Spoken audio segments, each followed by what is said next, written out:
One more issue. AIPAC, that is the Israeli lobby, but it is not the same thing as Israel, although every candidate in America seems to think it's the same, was this week. All the candidates spoke there except for Bernie, the Jew. I love that. Bernie skipped it.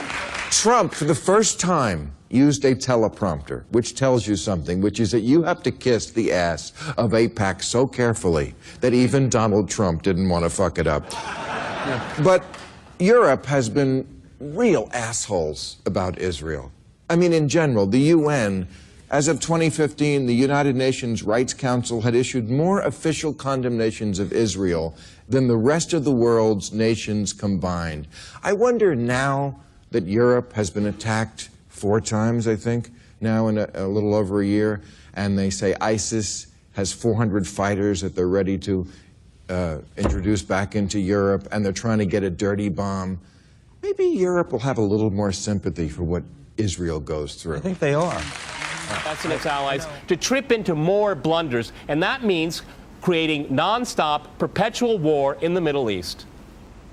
Well, I'm going to make this interesting and disagree with everyone. Okay. I do not accept the premise, which probably isn't too much of a surprise, but nonetheless, I reject the premise that the whole point of the so-called war on terror or investing in the Mujahideen was to somehow fight terrorism or to make a better world.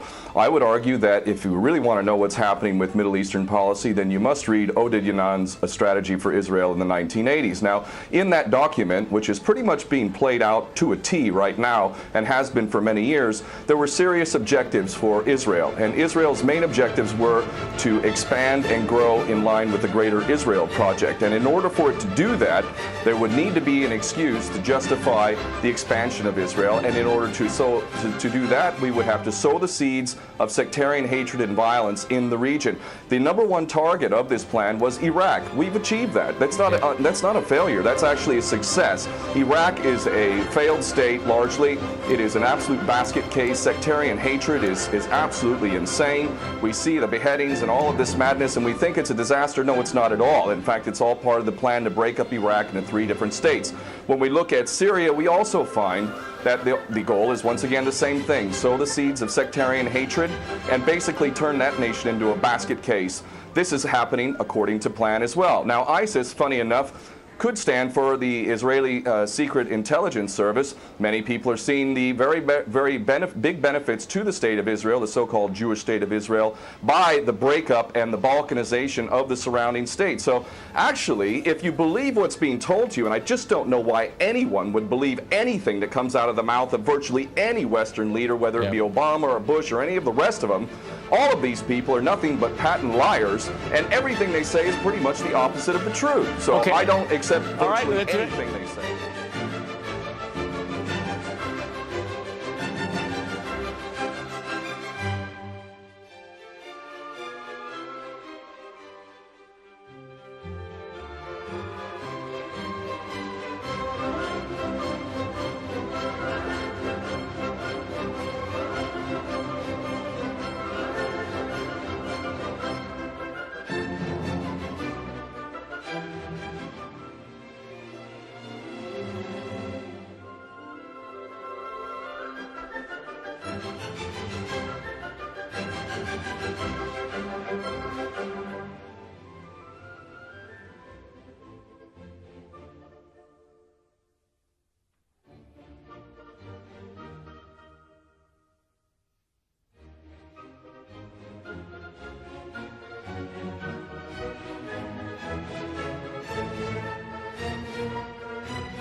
Still out there.